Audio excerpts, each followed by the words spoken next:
Je te célèbre et je me prosterne. Je veux proclamer ta majesté. En toi tout n'est que grâce, tout est admirable.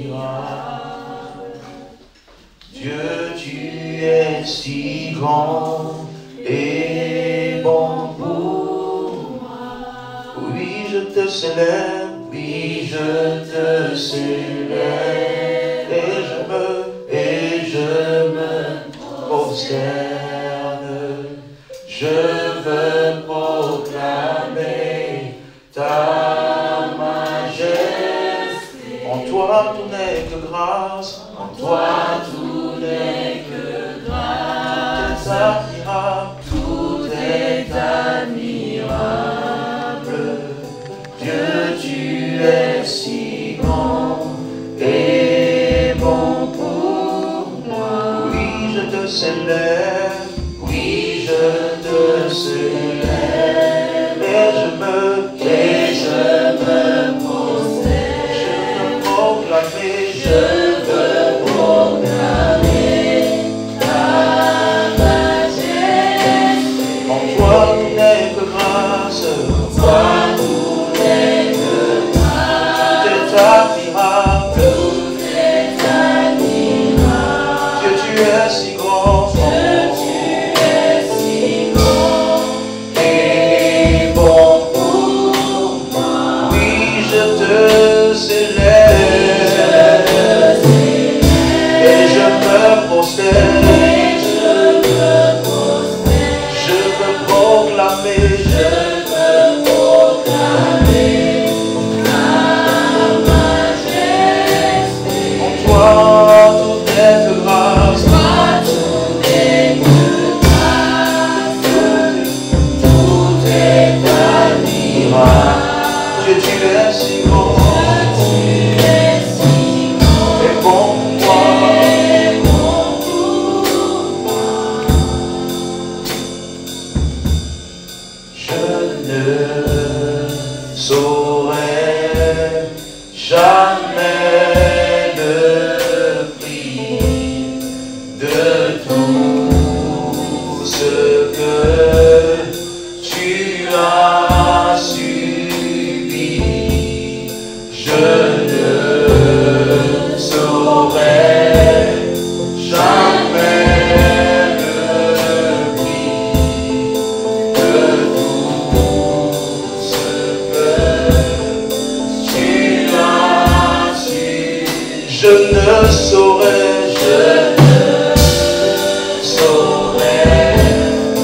jamais le prix de tout ce que tu as subi. Dis avec moi, Père, au nom de Jésus, cet après-midi, je déclare la parole de Dieu a un libre accès dans mon cœur. Je comprends la parole, j'assimile la parole, car la parole de Dieu est ma nature. Et je déclare que je ne sortirai pas d'ici comme je suis venu, au nom de Jésus. Amen. Alléluia.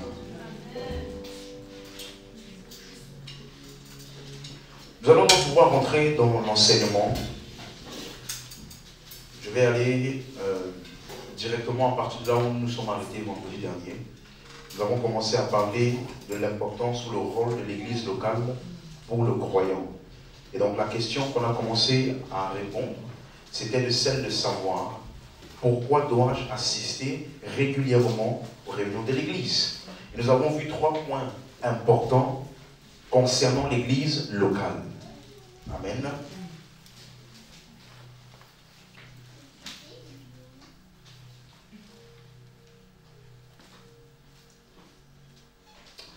Donc ouvrons nos Bibles dans 1 Corinthiens chapitre 11 verset 17.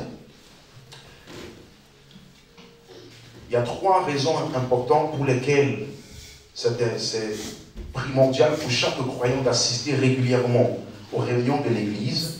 Le premier point, nous avons vu, cela permet la croissance spirituelle, cela me procure un avancement spirituel. On se rappelle, dans 1 Corinthiens 11, verset 17, en donnant cet avertissement, ce que je ne loue point, c'est que vous vous assemblez, non pour devenir meilleur, mais pour devenir pire. Donc ici, Paul est en train de reprendre cette église en disant qu'ils ne donnent pas, ils ne prennent pas pleinement bénéfice de l'assemblement, des rassemblements des chrétiens. Donc dans ce texte, on peut comprendre que le but pour lequel nous nous assemblons est premièrement pour devenir meilleur. Donc à chaque rencontre entre les croyants, tu dois sortir meilleur. Tu dois ressortir avec un progrès spirituel, un avancement spirituel. Parce que si tu viens au milieu des croyants et tu repars comme tu es venu, tu n'es pas différent de quelqu'un qui est parti à un spectacle, qui est parti à un concert, qui est parti à un rassemblement quelconque. Mais le but pour lequel nous nous rassemblons en tant que croyants, c'est au sortir de ce moment, d'où la confession qu'on fait régulièrement, n'est-ce pas, avant de commencer la parole, que tu dois sortir d'ici, pas comme tu es venu, mais avec un avancement. Tu es plus affermi, plus édifié, tu es plus profond, tes convictions sont encore plus affermies dans les choses que tu crois. En ensemble? Donc, le but des rassemblements est d'abord pour que nous nous améliorons, pour que nous devenions meilleurs. Cela permet la croissance spirituelle. Et basé sur ça, c'est donc dit qu'un des moyens, une des mesures, des manières par lesquelles tu peux mesurer la croissance spirituelle d'un croyant, c'est par le nombre de réunions auxquelles il participe. C'est par la fréquence à laquelle il participe aux réunions. Pourquoi? Parce que plus tu participes aux réunions, cela montre que tu as compris l'importance de ces rassemblements et donc tu accordes une telle importance que si tu as grandi. Tu ne peux vraiment valoriser les rassemblements que si ces rassemblements t'apportent un avancement, t'apportent une croissance. À chaque fois que tu viens à l'église, tu es challengé. Tu es emmené à manifester de plus en plus le Christ qui est déjà en toi. Tu es emmené à une pleine compréhension de qui tu es. Et donc ça te permet de marcher pleinement encore dans la conscience de ton identité. Est-ce qu'on est ensemble? Et donc nous avons vu que dans Éphésiens chapitre 4 verset 11, il a donné les uns comme apôtres, prophètes, évangélistes, pasteurs et docteurs. La suite, verset 12, pour le perfectionnement des saints, en vue de l'œuvre du ministère et de l'édification du corps de Christ. Donc à chaque fois que tu es exposé au ministère de l'homme de Dieu, c'est-à-dire le pasteur, apôtre, prophète, évangéliste, ça te procure un perfectionnement. J'ai dit le mot perfectionner, c'est le mot katatismos qui veut dire équipé. Dieu t'a sauvé, tu as été sauvé parce que lorsque Dieu t'a sauvé, il y a une mission qui a été attachée à ta vie. Et donc l'église locale est l'un des moyens par lesquels Dieu t'équipe.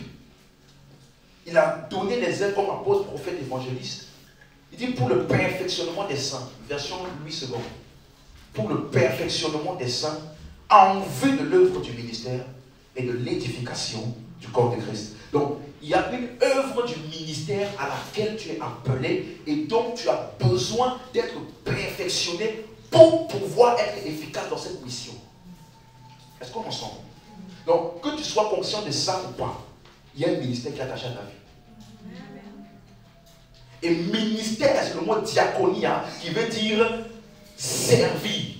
Donc, ça veut dire que inhérent en toi, il y a quelque chose qui va servir ce monde, servir les croyants, servir le corps de Christ.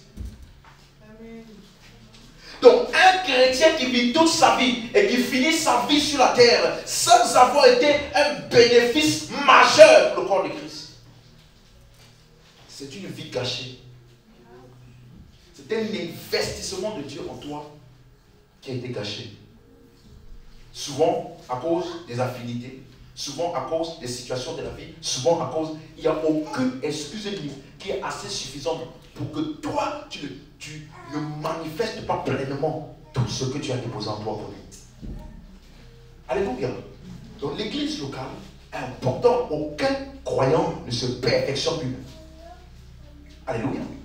Donc bien que Dieu t'a donné une mission, tout l'équipement nécessaire pour cette mission-là ne te sera pas communiqué par toi, te sera communiqué par certaines personnes que Dieu a assignées pour toi. Donc un des plus grands bénéfices que tu puisses avoir dans la vie, c'est de rencontrer des personnes qui étaient destinées d'avance par Dieu pour te communiquer les choses importantes. Alléluia. Quand tu fonctionnes, tu es dans ces relations surnaturelles, ta vie spirituelle prend notre tournant. Alléluia. Donc l'église locale est le lieu de ces relations surnaturelles où je valorise quelqu'un à cause de ce que je sais que Dieu a mis en lui pour moi. Est-ce qu'on est ensemble jusqu'ici? Voilà, deuxième point, on a vu que cela aide à être sérieux dans sa marche et à être soumis.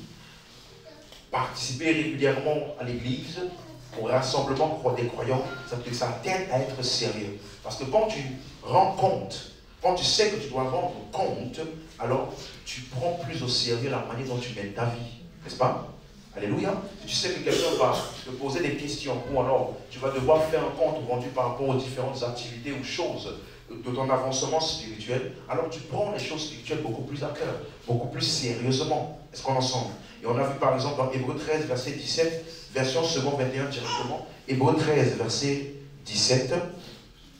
Obéissez à vos conducteurs et soumettez-vous à eux, car ils veillent sur votre âme en homme qui devront rendre compte. Ça veut dire que la capacité à veiller sur ton âme, et l'âme, quand on dit veiller sur l'âme ici, ce n'est pas le salut, ok?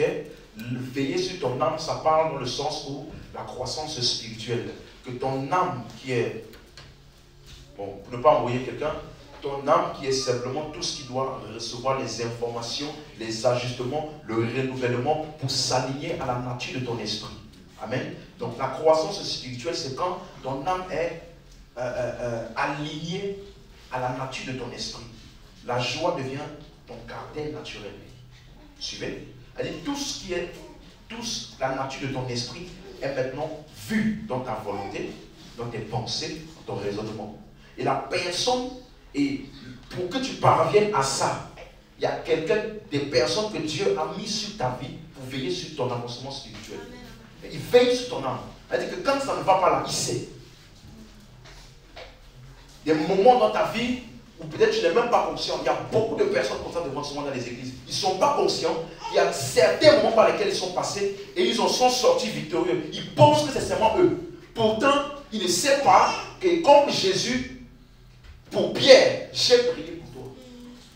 Ils ne savent pas que comme Moïse, à la montagne, était en train de lever les mains. Dans la vallée là-bas, le peuple gagnait la bataille. Il y a des personnes qui sont stratégiques, que Dieu a mis pour veiller, pour s'assurer que ton avancement en Christ soit pleinement efficace. Tu négliges ces relations-là, tu négliges ta propre vie.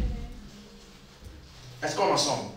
Donc, ils pourront ainsi le faire avec joie et non en soupirant, ce qui ne serait d'aucun avantage. Donc, tu dois répondre à ces personnes-là avec soumission et obéissance. Et l'Église te permet de faire ça. Tu es tout seul chez toi, tu n'es soumis à personne, tu vis ta vie comme tu veux, tu vas te dérailler et personne ne sera là pour te remettre à l'ordre. Donc, quand tu es au milieu des croyants dans les rassemblements, dans l'église locale, où il y a un pasteur qui est assigné à ta vie, en fait, c'est un moyen aussi de sécuriser ton avancement spirituel, de te garder et de te préserver des déroutes. Je connais des personnes qui ont bien commencé, qui ont été sauvées. Vous savez qu'une grande partie des religions aujourd'hui viennent des déraillements. Certains qui ont eu des visions, ils ont eu des expériences, et il n'y a plus eu personne pour leur dire attention. Quand tu arrives à un point dans ta vie où plus personne ne peut te parler, c'est le pire moment pour toi. Où plus personne ne peut te dire attention. Où plus personne ne peut te dire tu es en train de dérailler. Quand tu es dans ce point-là, tu peux être assujetti à tout type de choses au nom de Dieu. Donc, quand tu persévères, comme l'auteur de Hébreux dit, n'abandonnez pas votre assemblée. Quand tu persévères à rester au milieu de l'assemblée. Toi-même, tu es préservé. Est-ce qu'on ensemble? Donc, c'est un lieu qui te permet d'être sérieux. Et troisièmement, on a vu, ça te permet aussi de grandir ou alors d'avoir le sens de la responsabilité. Parce que dans l'église locale, si tu es bien formé, entraîné, perfectionné, tu vas commencer à servir, à être une bénédiction pour les autres. Tu deviens disponible pour les autres. Et donc, quand tu sais qu'il y a d'autres vies qui dépendent de toi, ça te donne déjà un sens de responsabilité. Est-ce qu'on en sent? Les chrétiens qu'on a souvent de nos jours, ou dans certains types de chrétiens qui sont indépendants. Ils vont dans plusieurs églises en même temps. Les dimanches, ils dirigent leur vie eux-mêmes. Du coup, ces gens de personnes, ils n'ont pas le sens de la responsabilité, puisqu'ils n'ont personne. Qui sont les personnes qui sont le résultat de Christ en eux? Est-ce qu'on est ensemble? Donc, tu dois comprendre avec, dans Romains chapitre 12, le verset 5 par exemple. Il dit, nous qui sommes plusieurs, nous formons un seul corps en Christ. Nous formons tous, nous sommes tous membres les uns des autres. Et après, verset 9, il dit que l'amour, que la charité soit sans hypocrisie. Ayez le mal en horreur. Attachez-vous bien. La suite, par amour fraternel, soyez pleins d'affection les uns pour les autres, par honneur, usez de prévenance. La suite, ayez du zèle et non de la paresse. Ayez du et non de la paresse. Soyez fervents d'esprit. Et la fin, qu'est-ce qu'il dit? Servez le Seigneur. Or, il a déjà expliqué que le Seigneur, là, ce n'est pas lui qui est en haut là-bas. Le Seigneur, là, c'est lui qui est le corps et nous sommes les membres. Donc, tu ne peux pas dire que tu sers le Seigneur en servant le Seigneur. La manière dont tu sers le Seigneur, c'est en servant son corps. Amen. Jésus demande à Pierre, est-ce que tu m'aimes? Pierre voulait chanter un chant d'amour. Oh, je t'aime. Tu sais que je t'aime. Quand je te vois, Jésus, oh, tu es le centre de ma vie. Tout épargne-toi tous ces chants-là. Et fais ce que Jésus a dit. Père de glorifier. Donc la manière dont j'exprime ma reconnaissance à Dieu pour son sacrifice pour moi, pour tout ce qu'il a fait pour moi, c'est en servant son corps. Tu ne peux pas prétendre servir Dieu sans servir son corps. Donc c'est impossible de servir Dieu tout seul, chez soi. Alléluia. Donc c'est important de comprendre chacune de ces choses. Et nous avons commencé donc à se poser la question de savoir, est-ce que les rassemblements des croyants sont encore pertinents aujourd'hui? Est-ce que les rassemblements physiques sont encore pertinents? Parce qu'il y a l'avancée de la technologie, n'est-ce pas? Et on doit se poser la question, est-ce qu'il y a des activités qui ne peuvent pas être faites à distance? On a vu qu'à l'époque, lorsque les disciples les apôtres, ils étaient absents, ils n'étaient pas présents dans un lieu, la technologie qui était disponible à l'époque pour faire parvenir à des personnes à distance des informations, c'était quoi? L'écriture, les lettres, n'est-ce pas? Comme les courriers, ce qu'on envoie aujourd'hui, d'accord? Et donc, à l'époque, par exemple, Ephésiens 3, verset 3, la Bible nous dit, Paul dit, c'est par révélation que j'ai eu la connaissance du mystère sur lequel je viens de quoi? D'écrire. On peut le mot. Donc, il a écrit la révélation, c'est ça? La suite, il dit, en les lisant, vous pouvez vous représenter l'intelligence que j'ai du mystère de Christ. Donc, laissez-moi quand même faire un aparté par rapport à cette partie. Il y a des choses que tu peux bénéficier à distance. Donc, si tu es dans un endroit où tu n'as pas la possibilité d'aller à l'église, à cause d'une très grande distance, ou tu es dans une autre ville, ou bien tu es en déplacement, il ne faut pas dire, comme le pasteur a dit, il faut venir à l'église, il faut tout ça là, donc, à côté, donc comme ici, voilà, non, il y a la technologie doit être un support, un soutien, pas la chose essentielle. Vous avez suivi? Par exemple, nos vidéos qui sont sur YouTube, elles touchent des milliers et des milliers de personnes qui n'ont pas la possibilité de venir ici à Champigny. Si on avait possibilité de contenter de dire on reste ici à Champigny, on fait nos vidéos entre nous, déjà il y a plein d'entre vous ici qui n'étaient pas là quand on faisait certaines séries. Tu n'aurais pas pu les écouter. Donc la technologie nous a aidés. Dis Amen. Donc il ne faut pas écouter ce que je dis là, tu penses que je suis contre la technologie. Non, je suis dans le bon usage de la technologie.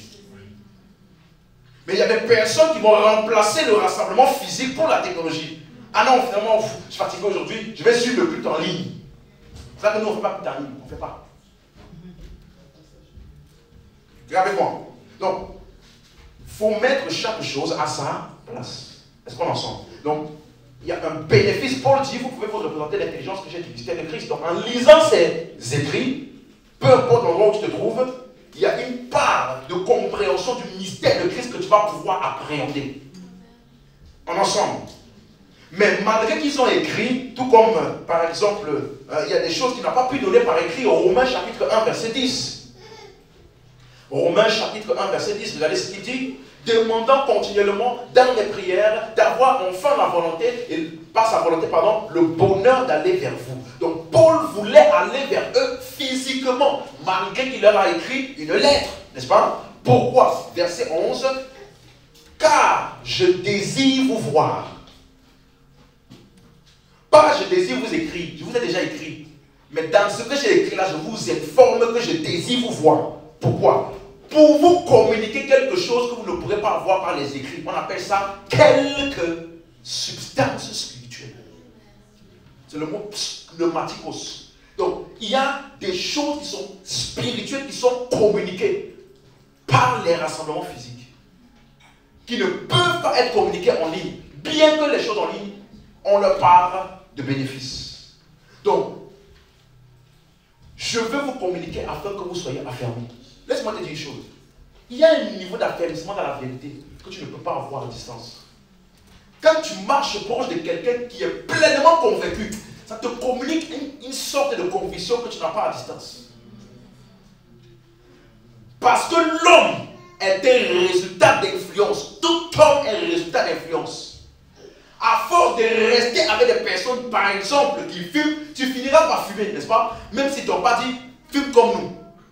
Donc, à force de rester trop proche des gens comme nous là, même si tu ne voulais pas prier, tu vas prier.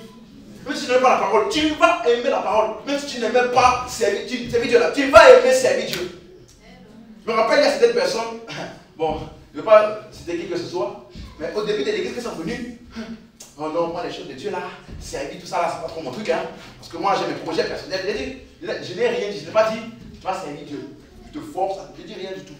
On a seulement commencé le contact. Tu vois, dans le contact, rester trop proche de moi, de m'écouter tout le temps. Subitement, un an après, je reparle à la personne. Alors, comment tu vas? C'est quoi tes projets? Oh, je vais servir Dieu. Oh. C'est pourquoi tu restes trop en contact avec quelqu'un. Ce qui va finir par t'influencer. Donc, il y a des choses spirituelles qui sont communiquées par distance.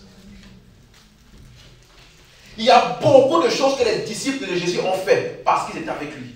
Quand tu lis Marc chapitre 3 verset 14, la Bible nous dit que Jésus a choisi les disciples. Pour qui? Tu peux trouver le verset là? Marc 3 verset 14. Est-ce qu'on est ensemble? Regardez ce qu'il dit. Il établit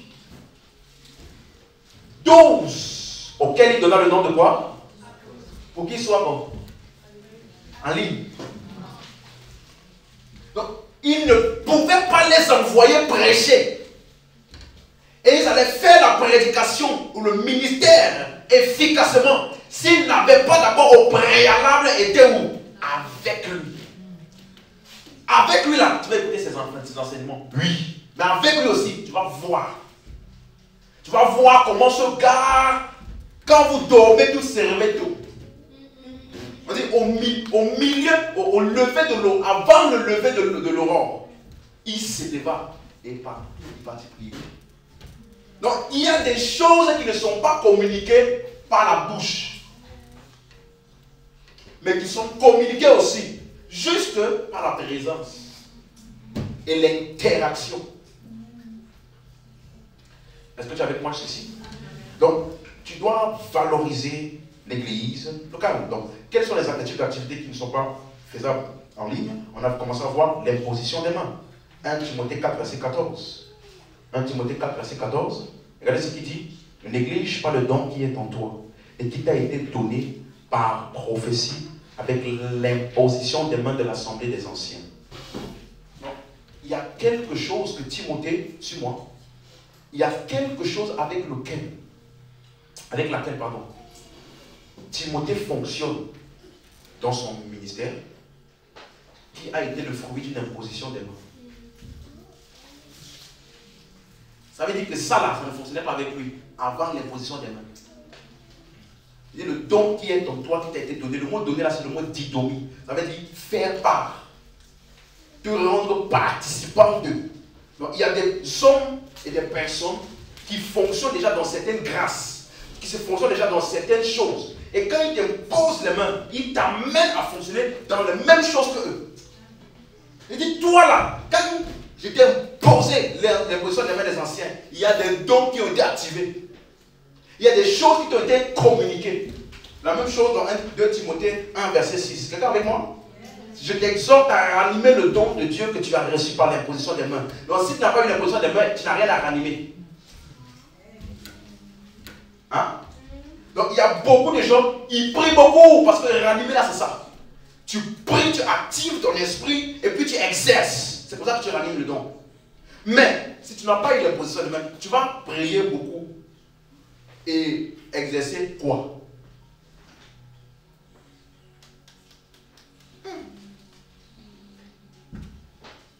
Est-ce que quelqu'un avec moi? Donne-moi l'imposition des mains. Laisse-moi te dire une chose. Il y a beaucoup de gens qui ne valorisent pas l'imposition des mains. Ils pensent que c'est juste un contact. Alors que tu ne sais pas que l'imposition des mains est l'un des moyens le plus efficace pour communiquer la puissance de Dieu. C'est pour ça qu'on dit, ils imposeront les mains aux et les malades seront. Donc, par tes mains là, la substance de ton esprit transite. Donc, quand il y a une personne qui vient t'imposer les mains, ne pense pas que c'est une imposition. D'où aussi le fait, ne laisse pas n'importe qui t'imposer les mains, n'importe comment. Là, tu vas partout. Voilà. Alors, et puis tu tombes, et puis tous les prophètes et apôtres de la France ont déjà imposé les mains sur toi. Mais quand on regarde maintenant, qu'est-ce que tu manifestes? Est-ce qu'on est ensemble? Donc, l'imposition des mains ne joue jamais avec ça. Surtout, c'est une personne que Dieu a vraiment établie sur toi. Aucune imposition des mains n'est vaine au hasard. Je me rappelle il y a une fois, on était à l'église ici. Et il y avait comme quelque chose qui faisait comme un blocage dans l'avancement de l'église. Et je priais beaucoup. Un jour, mon père spirituel a organisé un séminaire. Je ne sais pas, tu es au séminaire là. Il n'y avait rien, il n'a dit rien que je ne connaissais pas déjà. Jésus, il a donné ça des Écritures, tout ça là. Tout ce que tu connais là, il a dit ça là-bas. Mais je ne sais pas partir là-bas pour ça. Il y a des choses que tu ne peux pas avoir en ligne. N'oublie pas ce qui a été dit. Il y a des choses que tu ne peux pas avoir en ligne. Que tu ne peux pas avoir à distance. Je suis parti là-bas, j'ai écouté, il prêchait il était invité dans une église, donc il prêchait des messages très très basiques. C'est-à-dire, moi, je pouvais, qui commence sa phrase, je pouvais dire la fin. Il dit, il peut me dire le verset qu'il va utiliser pour dire ce qu'il va dire là. J'étais là-bas. Mais j'attendais juste le moment. Il a dit, je vais prier. Je dis, ah, voilà. Voilà, maintenant, c'est là. Voici pourquoi je suis. On a parlé. Il a prié pour moi. Quand je suis revenu ici, là, il y a beaucoup de choses qui ont commencé à se décanter tout seul. Tu vois? C'est parce que toi, tu penses que c'est un nom pour moi. Oui, c'est à cause de ça que tu n'as aussi pas de résultat. Il dit l'assemblée, l'imposition de mes mains a communiqué quelque chose à ton esprit. Il y a des personnes, tu es censé fonctionner jusqu'à maintenant là, à des niveaux supérieurs de guérison divine. Et tu n'es plus censé être au niveau mal de tête là. Tu es censé maintenant être au niveau des manifestations supérieures. Ça sera activé en toi au contact de certains hommes. Ce n'est pas que tu n'as pas, hein. C'est juste que la clé d'activation là n'est pas entre tes mains. C'est avec le contact de quelqu'un. Ça va activer cette chose que tu sais très bien que c'est en toi. Parce que quand tu vois les autres manifester ça là, ça brille en toi. Mais je sais qu'ils sont appelés à ça. Pourquoi ça ne se manifeste pas? La distance là peut seulement être une imposition d'un nom. Mais qui Dieu t'envoie. et que par mégarde, tu peux mépriser. Est-ce que je parle? Donc, à distance, là, il y a des choses que tu n'auras pas. Il y a des gens qui pensent que tout ce que nous faisons, ils vont juste écouter la série, ils vont comprendre tout. Il y a des choses que tu ne comprendras pas. Par exemple, on a fait la série sur la prière, n'est-ce pas? Oui. Laisse-moi te dire, quelqu'un qui n'a pas vécu ce qu'on vivait pendant le moment de prière là, ne va pas comprendre tout ce qu'on a expliqué. Il va avoir des informations, il ne va pas avoir tout le dépôt qui était communiqué en même temps de l'enseignement. N'est-ce pas? Tout le monde peut témoigner que cette série-là, ça a boosté la vie de prière. Hein? Tu ne vois plus la prière de la même manière. Mais quelqu'un va juste prendre l'enseignement, il va lire, écouter, oh c'est bon, oh vraiment, oui, Luc, tel, oh j'ai prié pour toi, oh donc il y a des personnes ça physique, ok, sujet de prière, amen, amen. Donc je ne sais pas Dieu qui est Dieu directement, c'est pour la puissance, ok, amen. Tu vas avoir plein d'informations. Mais il y a des dépôts que tu n'auras pas. Valorise les rassemblements physiques. Un autre point que nous avons vu, ça te permet d'être soumis et de rendre compte. On a déjà parlé de ça, hein, la responsabilité. Donc il y a des hommes que Dieu a mis d'avance pour te diriger. Par exemple, 1 Thessaloniciens 5, verset 12. Je vais la version d'Arby. En ensemble. 1 Thessaloniciens 5, verset 12. Nous vous prions, frères, d'avoir de la considération pour ceux qui... Hein? Oui, pardon. Nous vous prions, frères, de connaître ceux qui travaillent parmi vous. Dis avec moi, connaître. De connaître ceux qui travaillent parmi vous, qui sont à la tête parmi vous dans le Seigneur et qui vous avertissent, ou alors d'autres personnes disent qui vous conduisent, qui vous dirigent. Donc, tu dois être en mesure d'identifier, connaître. Tu ne dois pas donner tes oreilles à n'importe qui, n'importe comment. Tu dois identifier les personnes qui sont censées être des voix pour ta vie. On ne donne pas ses oreilles à n'importe qui, n'importe comment. Est-ce que je parle à quelqu'un? Verset 12, 13. Comment il te dit maintenant, comment est-ce que tu dois bénéficier de leur apport pour toi? De les estimer très haut en amour à cause de leur œuvre. Donc, tu les estimes très haut. Pas à cause de leur vestimentaire, pas parce qu'ils ont... Quand ils te parlent là, ils te disent beaucoup de choses importantes par rapport à ton business, je ne sais pas quoi. Non, à cause de leur œuvre, c'est-à-dire leur travail, l'investissement spirituel qu'ils déposent dans ta vie. Est-ce qu'on est ensemble? C'est très important. Donc, ça veut dire qu'il y a ceux qui te dirigent dans le Seigneur, tu dois obéir, être soumis et pouvoir les estimer très hautement. Donc, voilà pourquoi, dans les épîtres, on peut donc connaître les personnes. Il dit connaître ceux qui vous dirigent. Donc l'église locale est le lieu qui nous permet d'identifier des personnes qui, par exemple, dans 1 Corinthiens 5, verset 1, on dit on entend dire généralement. Ça veut dire qu'il y a quelque chose qui a été dit. Ok? À cause de ces rassemblements-là, il y a parmi vous de l'impudicité, et une impudicité telle qu'elle ne se rencontre même, pas même chez les païens, c'est au point que l'un de vous a la femme de son père. Quelle audace! Elle dit dans l'église là, tellement qu'il n'y avait pas de condamnation, on ne te menaçait pas. Elle dit quelqu'un prend maintenant, elle dit, il vit, bon je ne sais pas s'il vivait chez son père, en tout cas, peut-être qu'il rentre son visite sur son père, il a vu la femme de son père, c'est-à-dire que ce n'est pas sa mère, hein? La femme de son père, on a ça. Il a commencé à aider la femme de son père, et puis il a fait bras de fer avec son père, et puis il a gagné, et puis il prend maintenant la femme là, et il vient au culte avec elle.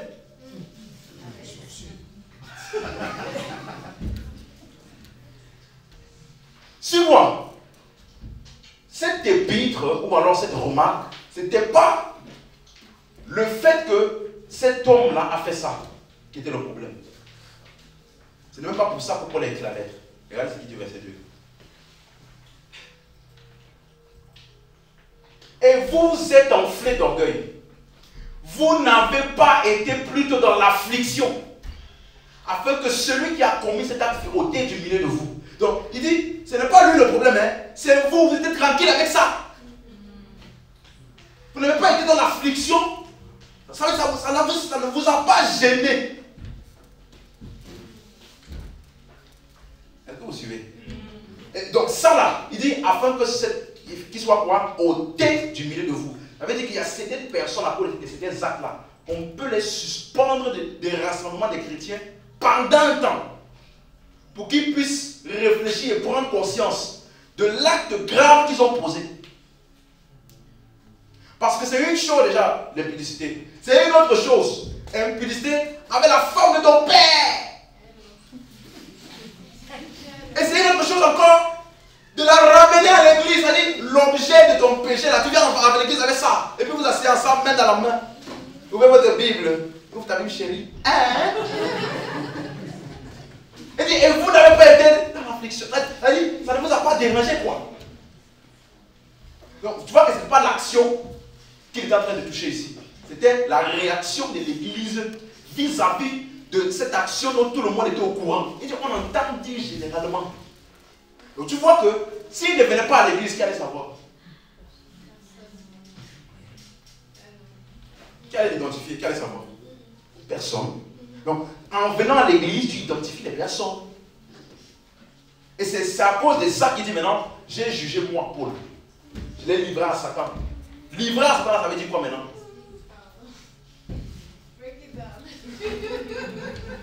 J'ai envoyé le diable pour lui la liste. Satan est venu le tourmenter. Satan dans la Bible ne veut pas toujours dire l'être qu'on appelle Satan. Satan dans la Bible parle plusieurs fois simplement de l'adversité, de l'opposition, de la culpabilité. Quand Pierre a dit à Jésus qu'il ne va pas aller se crucifier, Jésus a dit quoi? Arrière de moi. Est-ce que Pierre était Satan? Donc, la pensée là, l'action de Pierre de s'opposer à l'œuvre que Christ allait faire, il appelait ça Satan. Donc, ici, il t'a déjà expliqué ce que ça veut dire. Au verset 2, il a dit que cette personne soit ôtée du milieu. Donc, c'est ça qu'on appelle livrer à Satan. Ça veut dire qu'on va le couper de notre rassemblement pour qu'il soit livré à l'accusation. C'est-à-dire que son système de pensée va être bien tourmenté par rapport à l'action qu'il vient de poser. Mais n'oublie pas, il dit pour la destruction de la chair. Salut. Beaucoup de personnes disent pour la destruction de sa chair. Tu as dit sa chair, mais beaucoup de personnes disent sa chair. C'est-à-dire que pour la livrer à Satan comme ça, il va mourir. Il va avoir un accident, une maladie grave, ça il va mourir. Au moins l'esprit sera sauvé, quoi. Vous voyez? Mais ce texte dit simplement pour la destruction de la chair. Qu'est-ce qu'on appelle la chair? On va voir toutes les années d'enseignement là, ça va voter. Qu'est-ce qu'on appelle la chair?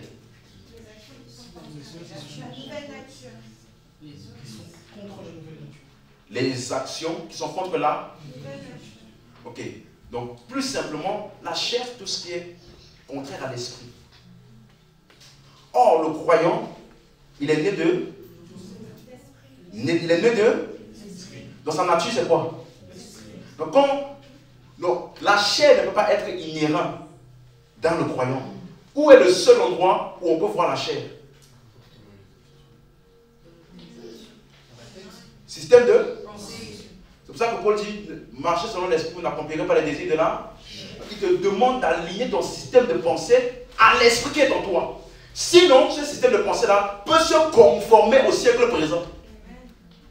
Donc, la chair pour le chrétien, c'est un système de pensée qui le pousse à continuer à marcher en dehors de sa nature. Vous avez compris? Mais il dit que... Tout le monde a compris? Vous avez compris? C'est pas clair? Je l'explique? Hein? Oui, j'ai compris. Ah. Donc, la chair, c'est tout ce qui est contraire à l'esprit. Pour les croyants, c'est sa nature. C'est inhérent en lui. Pour le croyant, ce n'est pas inhérent en lui. Mais ça peut être dans son système de pensée si son intelligence n'est pas renouvelée. On ensemble. Donc, pour que ce système de pensée qui le pousse à se donner facilement à l'impudicité, sans que ça ne puisse le déranger là, qu'est-ce qu'il faut faire? On le coupe du milieu de nous. Et là-bas, là, il va réfléchir un peu. Il va comprendre que la chose est grave. Ok? Mais c'est pour un temps. Parce que quand tu lis maintenant 2 Corinthiens 2, verset... Donne-moi par exemple le verset 8. Donc Paul avait envoyé la lettre aux 1 Corinthiens 5, n'est-ce pas? Maintenant dans 2 Corinthiens Il dit, regarde ce qu'il dit. Je vous exhorte à donc faire acte de charité envers. C'est-à-dire quoi, la suite? Je vous ai écrit aussi bien dans le but de connaître en vous, mettant à l'épreuve, si vous êtes obéissant à d'autres choses. Là, il a déjà écrit l'autre lettre là, pour voir si vous allez obéir à ce que je vous ai demandé de faire, vis-à-vis de frères. Mais il dit maintenant, là, je vous exhorte à faire acte de charité, d'amour envers lui. La suite, comment? À qui vous pardonnez, je pardonne aussi. Attends, je pense qu'on a sauté un verset important.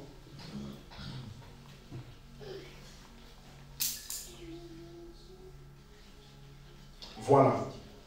Verset 6. Ou 5 même.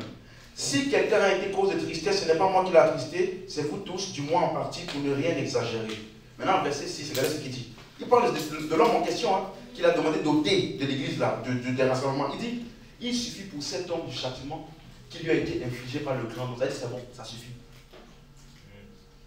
Le châtiment qu'il a eu là, ça a pris un temps, n'est-ce pas? Ça suffit déjà, la suite. En sorte que vous devez bien plutôt lui pardonner et le consoler. De peur qu'il ne soit accablé par une tristesse comment? Excessive. Donc, le but là, c'est qu'il parte réfléchir, qu'il soit un peu triste là par rapport à ce qu'il a fait là. Mais il ne faut pas le laisser là-bas trop longtemps. Donc, verset 8, il dit maintenant, donc je vous demande de faire acte de charité envers lui, la suite. Et je vous ai écrit aussi dans le but de connaître, en vous mettant à l'épreuve si vous êtes obéissant en toutes choses. La suite. Or, à qui vous pardonnez, je pardonne aussi. Et ce que j'ai pardonné, si j'ai pardonné quelque chose, c'est à cause de vous en présence de Christ. Maintenant, regardez la suite. Pourquoi il leur demande de pardonner, de le ramener rapidement dans le rassemblement des chrétiens, afin de ne pas laisser à qui? Quoi? Car nous n'ignorons pas c'est. Si tu le laisses trop longtemps, il va entrer dans un état plus pire. Est-ce qu'on est ensemble? Donc c'est pour un temps. Pour qu'il réfléchisse. On va voir d'autres textes comme ça. Amen. Est-ce que c'est clair pour quelqu'un? Mais ce genre de comportement, tu ne peux pas l'identifier si la personne ne vient pas à l'église. Amen. D'autres personnes, on les appelle ceux qui sont spirituels. Galates chapitre 6, verset 1. On dit, frère, si un homme vient à être surpris en quelconque faute, vous qui êtes spirituels, vous qui êtes quoi? Donc, il y a des personnes qui sont identifiées dans l'église comme étant comment? Spirituel. Il dit, vous qui êtes spirituels, redressez-le avec un esprit de douceur. Prends garde à toi-même de peur que tu ne sois aussi tenté. Donc lui, il y a des personnes dans l'église qu'on identifie aussi comme étant des personnes spirituelles. Il dit, ceux-là qu'on peut envoyer pour redresser avec douceur les personnes qui ont été surprises dans une quelconque faute. Est-ce qu'on est clair jusqu'ici? Vous comprenez maintenant? Donc l'église locale, c'était le deuxième point, permet la soumission et de rendre compte. Parce que ça te permet d'identifier les personnes, ça te permet d'avoir un sens de responsabilité. Amen. Troisième point, l'église locale aussi, les activités qui ne peuvent pas être faites en dehors du rassemblement physique, c'est nommer les dirigeants, nommer les anciens. Par exemple, acte 6, verset 3, des personnes qui ont été identifiées comme étant matures. Et donc, on peut leur confier des responsabilités. On se rappelle pour les anciens, j'avais expliqué ça au début de la série. On se rappelle? Les anciens, c'est ceux-là qui sont matures, qui ont grandi et qui ont atteint un point où ils peuvent être confiés l'avancement spirituel d'autres croyants. N'est-ce pas? Et donc, pour identifier ces anciens et les nommer en tant qu'anciens dirigeants, tu vas faire ça où? Chez toi à la maison? Tu vas t'auto-proclamer toi-même ancien? Après 2 ans de vie chrétienne, je pense que j'ai assez mature, j'ai assez mûri, je m'auto-proclame ancien. Et puis tu vas sur Facebook maintenant, apôtre des nations. C'est toi seul. C'est toi-même, tu t'es reconnu toi-même et tu t'es établi toi-même sur toi-même. La personne que tu es en train de superviser là, c'est toi-même. C'est la blague. Regardez, c'est pourquoi frère, choisissez où? Pas dans vos maisons. Si tu n'es pas parmi eux là, tu ne fais pas partie de ça. Choisissez parmi vous 7 hommes de qui nous rendent un bon témoignage, qui soient pleins d'esprit et de sagesse, que nous chargerons de cette tâche. Même chose dans Acte 20, verset 28. Paul, à son départ, il dit, prenez donc garde à vous-même et à tout le peuple sur lequel le Saint-Esprit vous a établi quoi? Le Saint-Esprit vous a établi? Le Saint-Esprit vous a établi évêque sur qui? Sur tout le troupeau. Ça, vous avez lu? Prenez garde à toi-même et à tout le. Donc, si tu n'as pas de troupeau, tu es établi où? Tu peux être établi à la maison. il doit avoir un troupeau sur lequel tu es établi. Donc, nommer des dirigeants ou des anciens, c'est le fruit de la régularité de ta participation à l'église locale où on a pu t'identifier comme étant quelqu'un qui a mûri. Donc, les gens, ils viennent à l'église, une semaine après, on leur donne des copies qui prêchent. Parce qu'il était populaire là-bas. Frère, tu peux être populaire là où tu veux. Si tu viens ici, tu vas faire série, disciple-là. Tu vas t'appeler archibishop, hein. Tu vas faire archibishop, faire disciple-là. Ancienne nouvelle alliance, servir le Seigneur. Et puis, avec le temps de là. Vous voyez, vous comprenez ce que je dis? Il y a des personnes, ils viennent d'arriver dans une église, on n'a pas eu le temps de t'observer. Tu es qui? Tu viens d'où? Quel est ton bagage? D'où tu viens? On doit t'observer. Et ce n'est que dans l'église qu'on t'observe. On ne t'observe pas à la pizzeria. Est-ce qu'on est ensemble? Donc, ça veut dire que l'église est le lieu pour ça. Même chose dans Tite 1, verset 5, je t'ai laissé en Crète afin que tu mettes en ordre ce qui reste à régler et que selon mes instructions, tu établisses des anciens dans chaque ville. Il devait rester là-bas en Crète pendant un temps pour analyser dans chaque ville et pouvoir nommer des anciens. Alléluia. Un autre point important qui est en rapport avec ce qu'on a vu tout à l'heure, c'est le lieu. L'église, une des choses qu'on ne peut pas faire à distance, c'est parce que c'est le lieu où ceux qui s'écartent de la doctrine et qui provoquent des divisions peuvent être identifiés. Si tu n'es pas régulier dans les rassemblements des croyants, on ne peut pas savoir si tu t'es écarté. Regardez ce qu'il dit par exemple, acte 20, verset 29, version Martin, version Louis II, acte 20, 29. Paul, il a fini pendant 3 ans à l'église d'Éphèse, dans laquelle on a vu tout à l'heure. Il a dit, je vous ai établi évêque, prenez garde à vous-même sur le troupeau sur lequel vous avez été établi évêque. On se rappelle, dans acte 20. Et à son départ, regardez ce qu'il dit, je sais qu'il s'introduira où? Où? Pas dans notre église là-bas à côté. Je sais qu'il s'introduira. Donc pour l'instant là, tu vois pourquoi je te dis, c'est important le leader spirituel sur lequel tu es. Pourquoi les gens là ne se sont pas introduits quand Paul était là?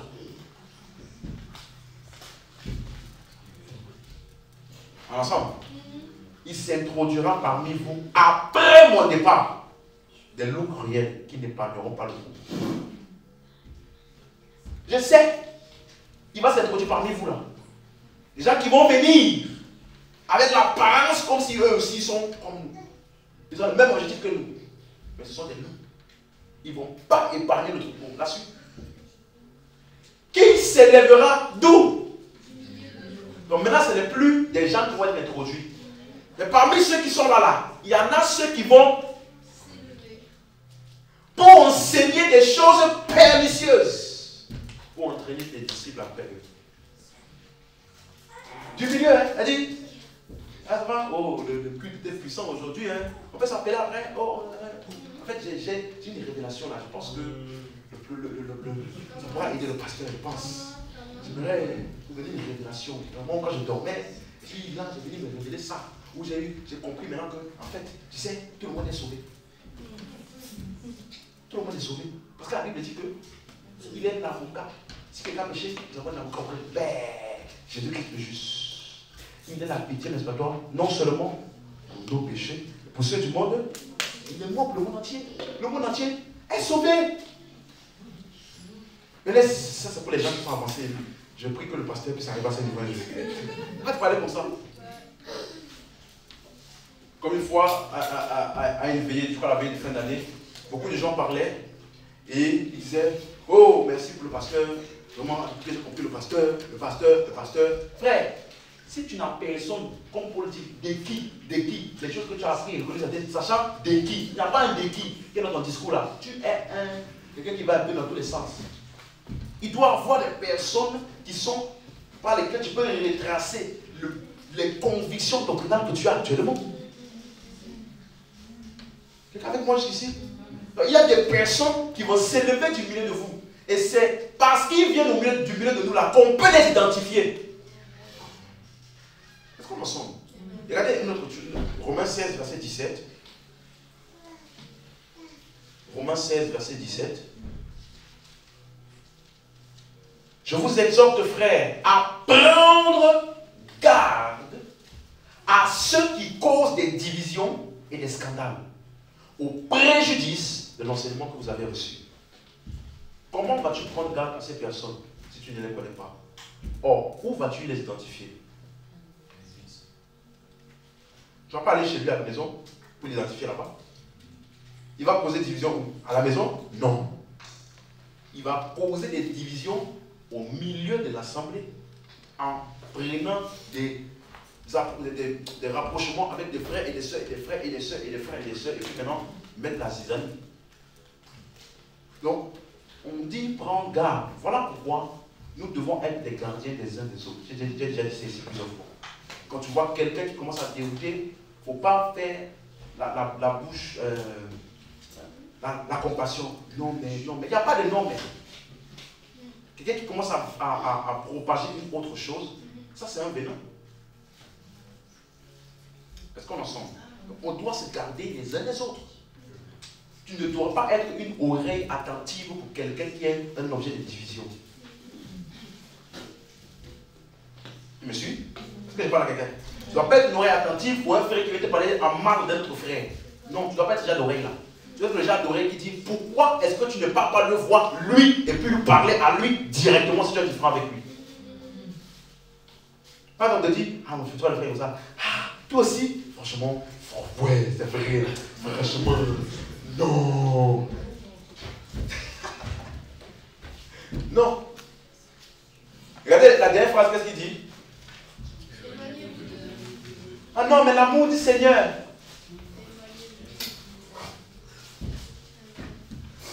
Parce que quelqu'un qui est proche d'un causeur de division, tôt ou tard aussi deviendra causeur de division. Puisque son système de fonctionnement là ne te dérange pas, au point où tu es proche de lui. Éloignez-vous d'eux. Verset la suite. Car de tels hommes ne servent point Christ, notre Seigneur, mais leur propre ventre. Et par des paroles douces et flatteuses, ils séduisent les cœurs des saints. 1 Timothée 1, verset 3.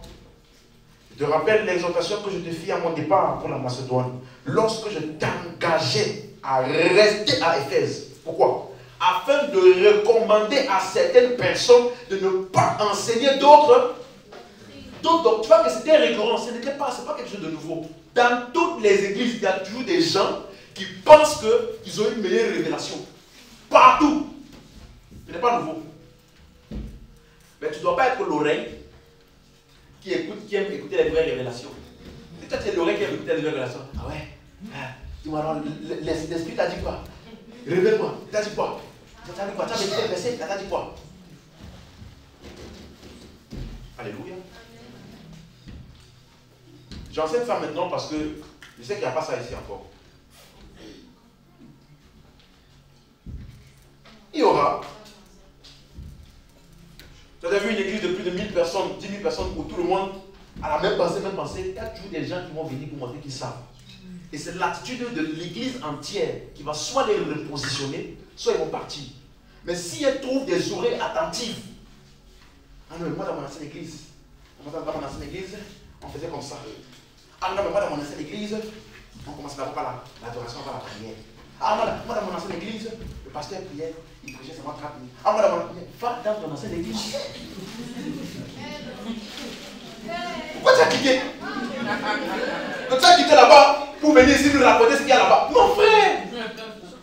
C'est comme le gars ou la fille, il se sépare de toi, et puis il raconte à tout le monde. Moi mon ex,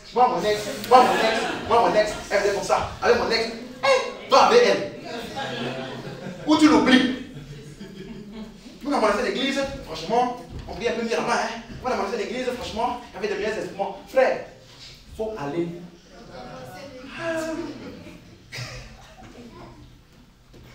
Ne sois pas l'oreille qui écoute des personnes qui viennent de prier la zizanie ou qui viennent enseigner d'autres choses. Amen. Ça ne veut pas dire que tu ne dois jamais questionner ce qui t'a enseigné. Tu as le droit de questionner. Oui. Moi, je dis oui, oui, amen, oui, amen, oui, amen. Comment tu sais? Mon pasteur a dit, mon pasteur a dit. Ton pasteur, c'est pas lui qui a dit, c'est pas lui la parole de Dieu. Jésus n'a pas dit, c'est mon pasteur qui avait dit. Jésus a dit, il est écrit. C'est le il est écrit. Donc, aussi longtemps que ton pasteur enseigne le il est écrit, c'est bon. Et tu dois questionner le il est écrit là, c'est vraiment le il est écrit. Tu as le droit de venir poser des questions. Je n'ai pas compris ça. Je ne suis pas d'accord avec ça. Il y a telle chose qui n'est pas claire pour moi. Est-ce qu'on peut m'expliquer mieux? Et souvent, moi, ça me permet de plus approfondir mon enseignement. Ou alors, des fois, c'est déjà arrivé où je me suis ajusté parce que c'était un verset qui était mal compris ou mal interprété. Ça arrive. Donc, tu as le droit de questionner, mais tu ne dois pas questionner pour chercher à créer la zizanie. Ah, maintenant, il a dit ça avant. Moi, je ne suis pas d'accord. Moi, je ne suis pas d'accord. Je suis pas d'accord. Ce n'est pas aux gens que tu dois dire que tu n'es pas d'accord. Viens voir la personne qui a enseigné pour qu'il te donne les éclaircissements nécessaires. Est-ce qu'on est ensemble? Parce que le but d'enfant de compte est que nous tous nous puissions avancer dans la compréhension de Christ. Est-ce qu'on est ensemble? Donc c'est important. Tu vois que s'il n'y a pas l'église locale, tout ce que je t'explique là n'a pas de sens. Ça ne trouve pas son sens. Tu vas identifier qui enseigne autre doctrine. Pour que tu sois en mesure d'avoir d'identifier celui qui enseigne autre chose, il faut que tu sois là régulièrement pour savoir la bonne chose déjà. Il y a des églises où les gens sont venus, on les a détournés dans l'église. Oui. On les a détournés. Je connais, il y a des personnes qui voulaient ouvrir leurs églises. Il est parti dans une autre église. Il est resté là-bas pendant 1 an, jusqu'à devenir un peu un poste de responsabilité. Et puis il est parti avec une partie des membres. Ça a été le début de son église comme ça. Mais comment on a fait pour te détourner? Ça veut dire que c'est que tu écoutais depuis le début là. Tu n'as jamais été affaibli dans ça. Quelqu'un qui vient enseigner autre chose, ça ne peut pas te troubler si tu es bien affermi dans ce qu'on t'a déjà enseigné. On dit d'autres doctrines. Ça veut dire qu'il y a la doctrine qui est enseignée là-bas. Il y a des gens qui vont venir enseigner quoi? D'autres doctrines. Mais si toi déjà tu ne connais pas la doctrine, tu vas penser que d'autres doctrines, c'est la doctrine. Donc si tu n'es pas régulier à l'église, tu ne sais pas la doctrine qui est enseignée, n'importe qui va venir pour te dire, oh, j'ai vu hier soir dans mon rêve, il y avait 4 oiseaux derrière toi comme ça. Là, ils sont en train de voler comme ça là. Les lasers sortis de leurs yeux. Les lasers sortis de leurs yeux comme ça. Et puis c'est écrit sur ton dos comme ça. Archibichon. Ça veut dire que tu dois bientôt commencer ton église. Tu dois commencer ton église. Et quelqu'un va te dire ça. Tu vas dire, waouh.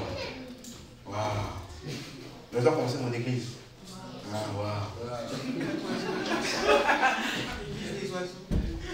Tu vois, ça te fait rire. Tu ne sais pas le nombre de personnes qui ne détournent pas des choses aussi banales que ça. Des gens, je me rappelle, un frère, il a dit, on lui a prophétisé que la sœur a dormi, et puis quelqu'un est venu lui avoir dit, je t'ai vu avec telle sœur, dans le rêve, c'est de vous marier. Un truc aussi banal que ça. Qu'est-ce qui s'est passé? Il a dit que quand lui-même il a vu la sœur en question, tout en lui s'est refroidi. Parce qu'il n'était pas intéressé par la sœur. Et que la sœur ne lui disait rien depuis longtemps. Mais par la prophétie. Tu es. On dirait qu'on t'amène à l'abattoir. Non, pas ma volonté.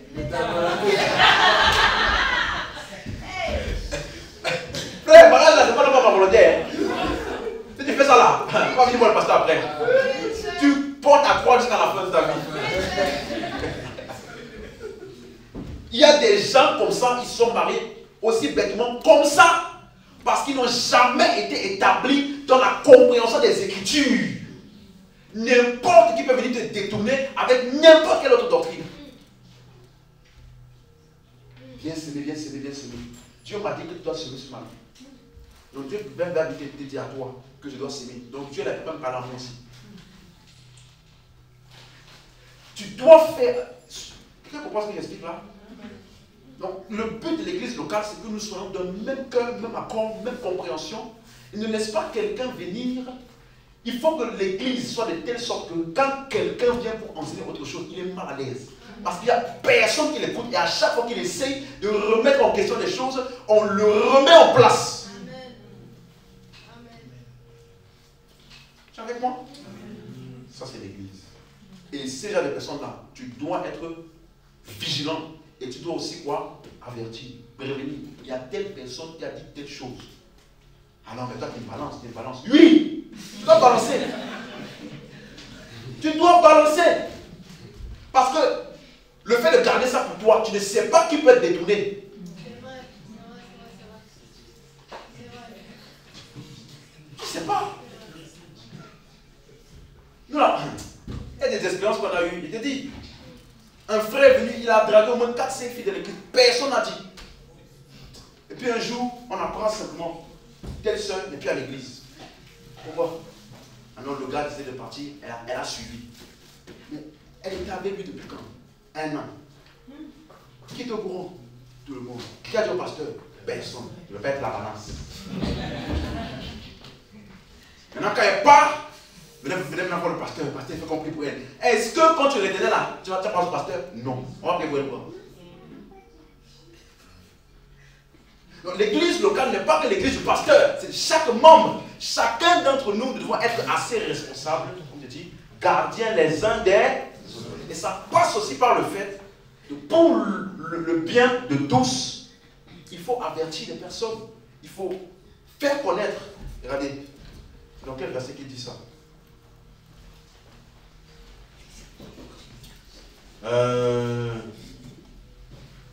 Bon, je vais d'abord avancer rapidement.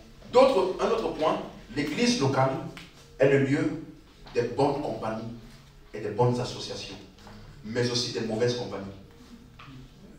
De l'identification des mauvaises compagnies. Ça, là, tout ce que j'explique là, ce sont les activités qui ne peuvent pas être faites où? Si tu as juste YouTube et tu écoutes l'enseignement, tout ce que j'explique là, c'est bizarre pour toi. Ça ne te dit rien, parce que tu n'es pas ici avec nous. Est-ce que vous comprenez? Et regardez ce qu'il dit. Dans Romains 16, verset 17 qu'on a vu tout à l'heure, prenez garde à ceux qui causent des divisions et des scandales. Éloignez-vous d'eux. C'est toujours en rapport avec l'enseignement, au préjudice de l'enseignement que vous avez reçu. Éloignez-vous d'eux. Donc, ça veut dire que tu dois être en mesure d'identifier ces personnes qui causent division. Pour le bien de tous. Est-ce qu'on est ensemble ici? C'est vraiment important. Dans 1 Corinthiens 5, l'histoire du frère là, qui a pris la femme de son père. Regardez ce qu'on dit. À partir du verset 1 Corinthiens 5, verset, on va prendre le verset 9, à cause du temps. Je voulais commencer au verset 7, mais verset 9. Il dit, je vous ai écrit dans ma lettre de ne pas avoir quoi? De ne pas avoir des quoi? Avec des impudiques, mais il va bien spécifier la suite. Non pas d'une manière comment? Avec les impudiques de ce monde. Ou les cupides, ou les ravisseurs, ou les idolâtres. Autrement, il vous faudrait quoi? Si tu dois avoir aucune relation avec aucun impudique, frère, tu dois vivre sur la planète Mars. Parce qu'ici, là, partout, il y a ça. D'accord? Donc, il ne parle pas des impudiques de ce monde. Il parle de quel type? La suite. Maintenant, je vous ai écrit. C'est de ne pas avoir des relations avec quelqu'un qui se nomme. C'est-à-dire qu'il participe à nos rassemblements réguliers, c'est ça? Et il est frère, on le connaît, le frère de la chorale, le frère de je ne sais pas quoi, le frère, il est là, on le connaît. Quelqu'un qui se fait nommer frère là, ne pas avoir des relations avec quelqu'un qui, se nommant frère, est quoi? Ou idolâtre, ou outrageux, ou ivrogne, ou ravisseur. Tu connais un frère qui est ivrogne là, pour lui parler. On n'a pas dit un frère qui boit l'alcool. Il y a une différence entre boire de l'alcool et être ivrogne. Je sens le cœur de quelqu'un. Vraiment. Vous savez, tout ça là, on parle de la vidéo, hein. On va croire que l'église, cette église, c'est une église. Bon, on ne peut pas dire. Oui, mais encore moi. Mais c'est ma réaction vis-à-vis de qui? Le quoi? Bon, on mélange de choses. Donc, il dit quelqu'un qui se nomme frère, mais qui fait toutes ces choses-là. C'est un peu radical, hein? De ne pas même manger avec un tel homme. Tu sais pourquoi? Parce qu'en familiarisant avec lui, tu cautionnes son style de vie. Oui. Si tu es au courant de comment il vit, et puis tu l'invites, viens, on va manger aujourd'hui, viens, on va sortir, on va faire ça. D'ailleurs, tu es au courant de comment il vit, et puis tu marches avec lui tranquillement, tu vas le voir plus parler. Ça, c'est bien. Mais avoir des relations, ça veut dire que vous marchez ensemble, vous traînez ensemble, vous faites beaucoup de choses ensemble. Il ne faut même pas aller au point de manger. En mangeant, tu vas dire, à l'époque, j'avais fait ça, j'avais mangé avec tes frères. Tu vois un peu? Ça fait comme si toi, tu es de mèche avec lui dans sa chose pour couvrir ses. N'est-ce pas? Donc, c'est pour ça que je lui ai dit, sois le gardien de ton frère. Une des manières d'aider ton frère, ta soeur, hein? Une des manières, hein, c'est couper les relations avec lui. J'invite à manger, je ne viens pas. J'aimerais que tu te responsabilises d'abord avec Dieu. Oh non, mais l'amour, c'est ça l'amour. Il y a des gens qui utilisent mal ou comprennent mal l'amour, le fruit de l'esprit. Est-ce que tu sais qu'une douceur mal utilisée peut amener la chute? Oui. La douceur qui est le fruit de l'esprit, ça doit être utilisé dans un cadre précis. Il y a des personnes là, tu dois les reprendre. Mais si tu es doux, non, ça va. Ok. Tu es quelqu'un qui est laissé aller. N'importe quoi. Donc une chose qui est bonne, qui doit être utilisée dans un cadre précis, mal utilisée, peut amener un dégât. Donc, l'amour, la marche dans l'amour là, c'est bien. Garder les contacts là, c'est bien. Mais à certains cas, ce n'est pas bien. Parce que certaines personnes ont besoin d'être ôtées, comme on dit là. Pour qu'ils puissent savoir qu'on n'est pas d'accord avec leur style de vie là. Et je le fais par amour. Moi je comprends que toi, tu impliques, tu dragues les filles de l'église, ou alors tu fais tout ça là. Et toi tu viens me raconter ça. Et après je vais manger avec toi. Ça veut dire que ça me fait ni chaud ni froid en fait. Vous comprenez? Vous comprenez le sens de ce que je dis? Elle n'a pas dit, tu dois commencer à regarder les gens, il a dit, je mange pas des impudiques. Verset 12. Il dit, qu'ai-je en effet à juger ceux du dehors? N'est-ce pas ceux du dehors que vous savez à juger? La suite. Pour ceux du dehors, Dieu les juge. Ôtez le méchant du milieu de vous. Paul. 1 Corinthiens 15, 33. Ne vous y trompez pas, les mauvaises compagnies corrompent. Tu vois, une mauvaise association peut réduire en néant toute une année d'investissement spirituel pour quelqu'un. Ça veut dire que pendant toute une année là, tu as lutté, tu as établi des choses essentielles pour ta vie. Tu as bâti des bonnes disciplines, des bonnes rigueurs. Tu t'associes avec un frère, une soeur qui ne valorise pas les mêmes choses que toi. Commence à t'inviter les vendredis, commence à t'inviter les dimanches. Elle commence à... Et de manière, au début tu dis, ah non, toi, attends, tu sais comment? Tu ne sais pas qu'on a l'église, tout ça. Tu ne sais pas, subtilement, un peu. Le moment où tu sais que c'est les heures où tu dois prier, c'est lui qui t'appelle. Vous discutez, tu dis c'est mon heure de prière. Oh, toi aussi, il faut arrêter des fois dans la vie, il faut calmer un peu le jeu. C'est pas parce que le pasteur te dit comme ça, et que tu dois faire comme ça. Il faut pas être on vit sur la terre, des hommes, on vit sur la terre. On n'est pas au ciel, hein? Et un peu, petit à petit, tout ce que tu as investi là, tu perds. Quand tu finis la discussion, tu vas aller prier. C'est comme si tous les ténèbres de l'univers sont sur toi, que tu tombes. tant il y a des personnes, tu parles avec eux 5 minutes. Ta vie de prière endormie là, de le réveiller. Tu parles avec lui 2 minutes. Il te raconte hier. On a eu un enseignement puissant. Hier, quand je priais, non, il s'est passé ça, il s'est passé ça. Ou alors, ça fait 4 semaines là, je me suis décidé de pousser pour ma vie de prière. En fait, quand il te parle comme ça, tu sens en toi un désir que tu n'avais pas avant qu'il te parle. Ça, c'est le bon type d'association. Parce que ce verset dit les mauvaises compagnies corrompent les bonnes mœurs. Mais ça veut aussi dire que les bonnes compagnies peuvent changer les mauvaises mœurs. Donc, te connaître de bonnes personnes, elles vont te propulser vers l'avant. Donc l'église est l'endroit où tu dois identifier ce genre de personnes. Parce qu'il y a les 2 types dans l'église. Dieu n'envoie pas que des bonnes personnes. Tu as compris? Les bonnes personnes dans le sens où ils sont déjà nickel, tout nickel. Il y a des gens qui sont en train d'un niveau. Si tu ne fais pas attention, c'est lui-même qui va t'envoyer dans son niveau là. Est-ce qu'on est ensemble? Tu es avec moi jusqu'ici? C'est que j'explique là, je te parle.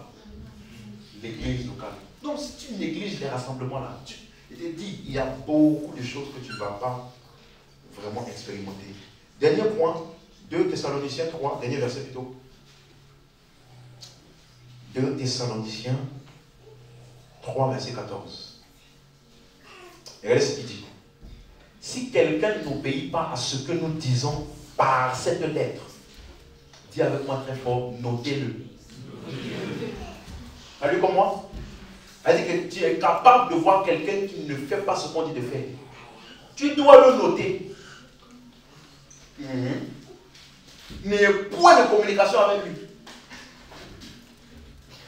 Afin qu'il éprouve quoi? Vous voyez maintenant ce que j'ai expliqué pour l'autre frère là, qui doit être côté. C'est pour que le système de pensée qui le pousse à faire ce qu'il fait là, il puisse remettre ça en question. S'il reste tout le temps avec vous, il ne va pas se remettre en question. Il va penser qu'on cautionne son style de vie. C'est pour ça que Paul dit, mais un tel frère qui a fait ça, vous n'avez pas été dans la fiction en voyant ça. Comment ça s'est fait? Comment personne ne s'est indigné de voir ça? Et tout le monde le fait. Bonjour frère. Bonjour la copine du frère. Ça va? Alors on sait que... on sait très bien que le gars, il a fait que le poisson à son père pour récupérer. Non! Tu dois t'indigner. Amen. Ça c'est l'amour. Note-le. Amen. Mais, il met quand même un point, verset 15. Mais, ne le regardez pas comme un ennemi. Elle dit, tu le vois marcher la route. C'est pas ça qu'on dit. Tu veux déjà, ils vont prendre tout à l'extrême. C'est pas ça qu'on a dit. On dit, restreins les communications régulières. Sinon, il va penser que ce qu'il fait là est bien. Qu'on cautionne ça et que c'est pas grave. Ça, c'est la grâce. Non. Ne le regardez pas comme un ennemi. Faites quoi? Avertissez-le. Donc, ta responsabilité vis-à-vis de lui, c'est quoi? L'avertir. Pas l'amener au restaurant, pas aller danser. Avertis-le. Lui, ça là, ce n'est pas correct. S'il y a personne qui a eu le courage de dire ça, moi par amour, je te le dis, ce n'est pas correct. Alléluia. Donc des attitudes comme ça ne sont perceptibles que lors des rassemblements. Donc il est évident, donc, à vue de tout ce que j'ai expliqué là, c'est vraiment important, les rassemblements de l'église locale. Amen. Donc laissez-moi introduire quelque chose et on termine ça vendredi. Si les rassemblements, n'est-ce pas, sont importants, n'est-ce pas, alors une autre question qu'on pourrait se poser, quelle est la bonne attitude à avoir dans les rassemblements? Parce que tu peux venir, mais si tu n'as pas la bonne attitude, louper tout ce qui se passe. C'est vrai, tu es là, tu viens régulièrement, mais tu n'as pas les bonnes attitudes. Bon, donc, ça veut dire, quelle est l'attitude qu'un croyant doit avoir vis-à-vis de l'église locale? Premièrement, l'église locale est un lieu d'ordre, où on met les choses en ordre, où les choses sont ordonnées. 1 Corinthiens 11, 34. Est-ce qu'on est ensemble? 1 Corinthiens 11, 34, si quelqu'un a faim, qu'il mange chez lui. Dis amen.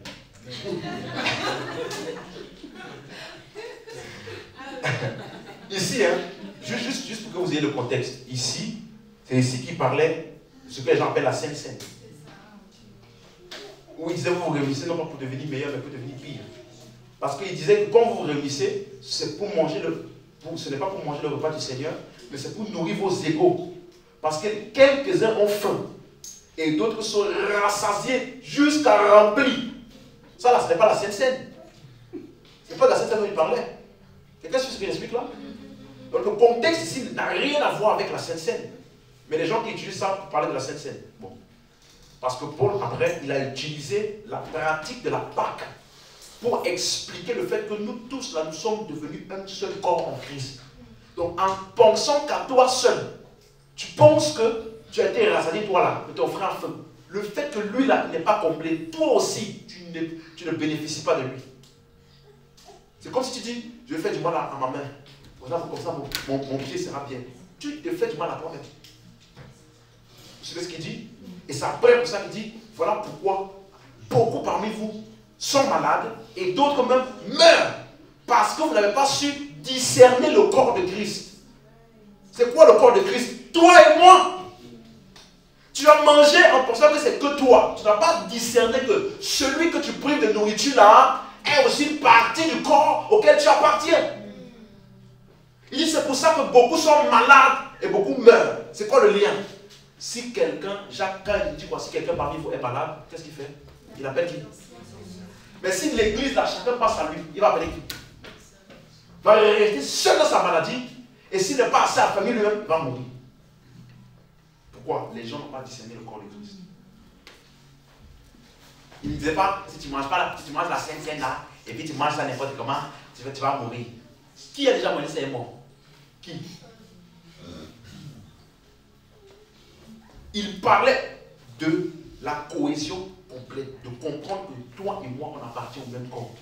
Donc quand on s'est réunis pour manger là, je ne dois pas manger en pensant qu'à moi seul. Parce qu'il y en a d'autres qui n'ont pas mangé chez eux.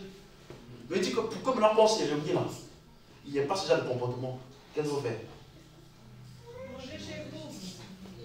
Si quelqu'un fait, il n'a qu'à manger chez lui. Pour que vous ne vous réunissez pas pour attirer un jugement sur vous. Vous avez compris maintenant? Pour ne pas que quand tu viens manger là, elle dit, la famine, ton cerveau, tu ne penses plus à personne d'autre. Puis tu manges tout. Et sur le téléphone, on n'a pas eu. Tu as tout mangé. Tu as attiré un jugement sur toi-même. Pourquoi? Parce que tu as fait préjudice au corps de Christ auquel tu appartiens. Donc toi-même, tu as été un déficit pour toi-même. Bien que tu aies été rempli. Le corps de Christ. Discerné. C'est-à-dire, après cette série-là, je vais toucher un peu ce point-là. Mais ça, là, c'est juste un aparté. Vous avez compris? Il faut toujours regarder le contexte. Il ne parlait pas de la Sainte Seine, il ne parlait pas de ça. Il a utilisé la Sainte Seine pour typifier notre union les uns les autres en Christ. Donc, la suite. Non, pardon, on revient. Donc il dit, je réglerai les autres choses quand je serai arrivé. Le mot je réglerai en la version anglaise, c'est je mettrai en ordre. Verset 40, il dit, mais que tout se fasse avec bienfaisance, avec ordre.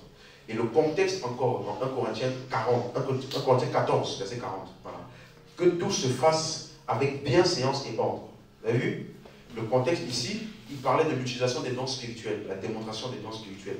Ça doit être fait dans l'ordre, quand nous nous réunissons.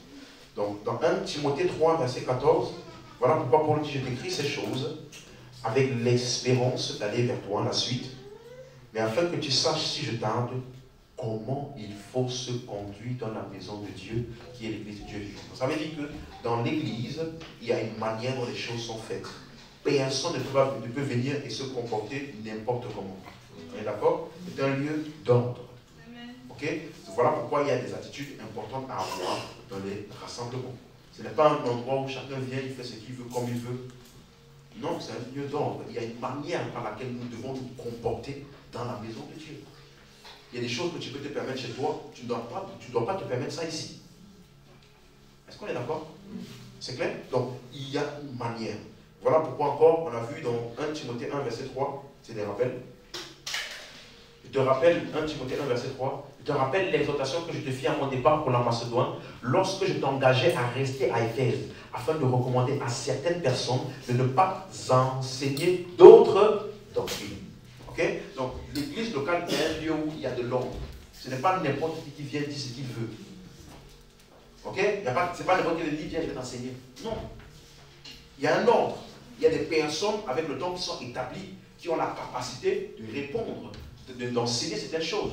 Par exemple, ici, il y a des personnes, si tu viens d'arriver où tu as déjà un temps, quelqu'un t'a discipliné, n'est-ce pas? Quelqu'un t'a fait le disciple, tu as eu des questions, la personne t'a répondu. Ok? Donc, il y a certaines personnes qui sont établies dans l'église. Ce n'est pas n'importe qui, tu vas venir parler à n'importe qui là. Ah, j'ai tel problème. Qu'est-ce que tu penses que je pourrais faire? On va te conseiller une chose que tu risques de regretter si ce n'est pas la bonne personne à laquelle tu t'es référé. Est-ce qu'on en sent? Est-ce qu'on en sent? Donc, c'est important. Même chose, 1 Timothée 3, verset 1.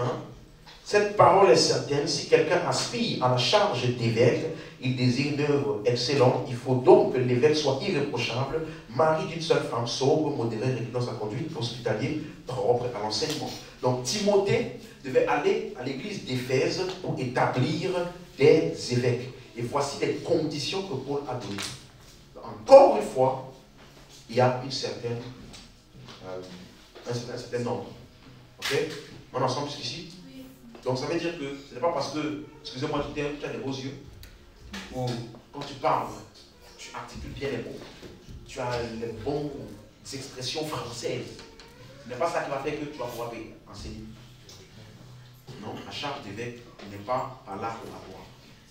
Amen.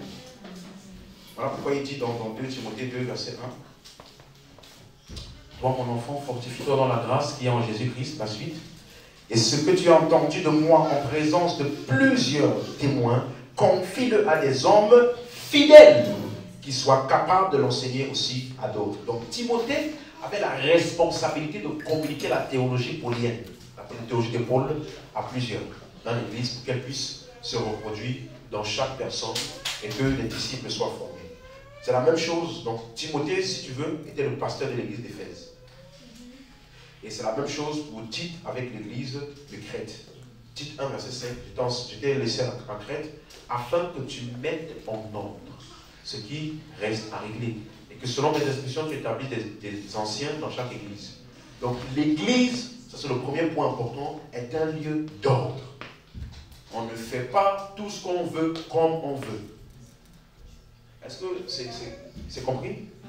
Il y a un ordre. C'est toujours bien lorsque tu viens dans une église de t'informer quelles sont les choses qui sont mises en place, quelles sont les personnes qui sont établies, quels sont les processus qui sont mis en place. Par exemple, dans une église, tu dois savoir comment faire clairement, si vraiment tu es sérieux, pour servir ou pour devenir un pasteur. Tu dois savoir quelles sont les choses par lesquelles je dois passer, les étapes par lesquelles je dois passer. Tu dois savoir ça. De telle sorte que si quelqu'un vient te demander, tu sais quoi répondre. Si tu es vraiment membre de l'église. Est-ce qu'on en sort? Donc il y a des attitudes importantes à avoir. Premier point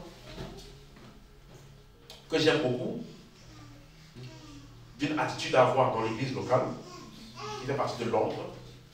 Dis avec moi, Pong. Dis Pong. Tu as l'idée. Dis à ton voisin, tu dois être ponctuel. Ça fait partie des attitudes de l'église locale.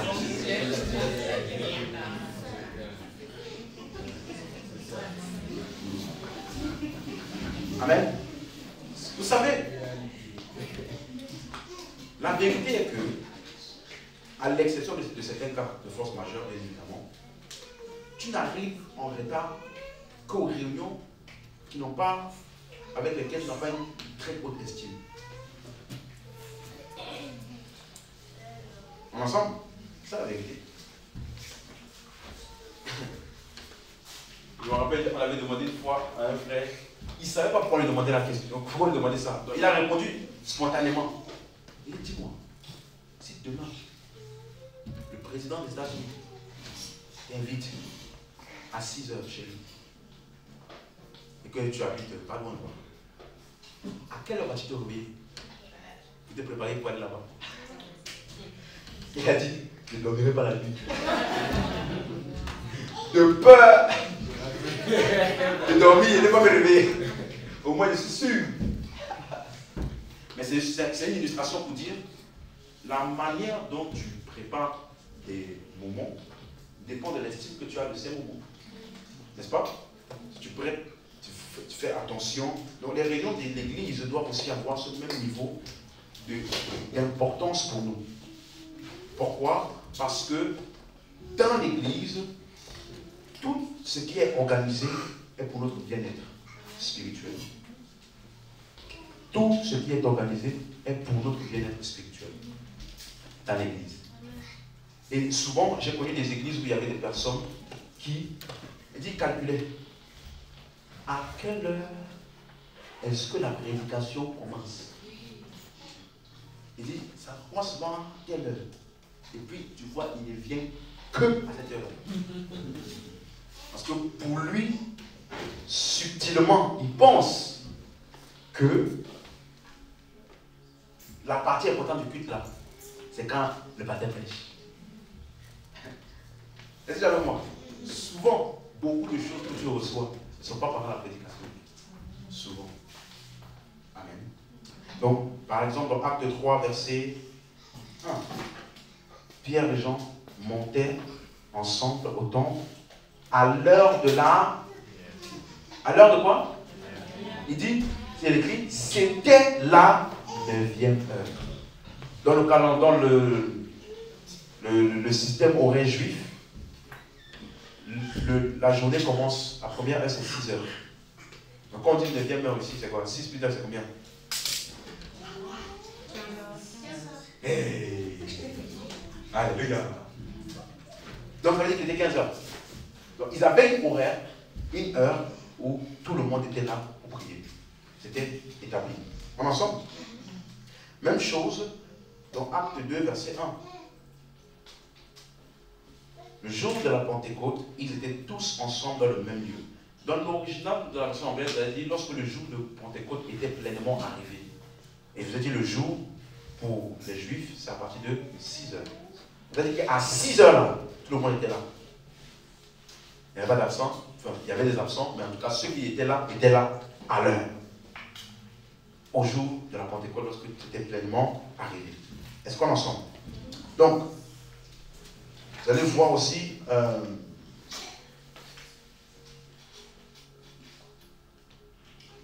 la même chose dans 1 Corinthiens 14, verset 26. Il nous explique pourquoi c'est important.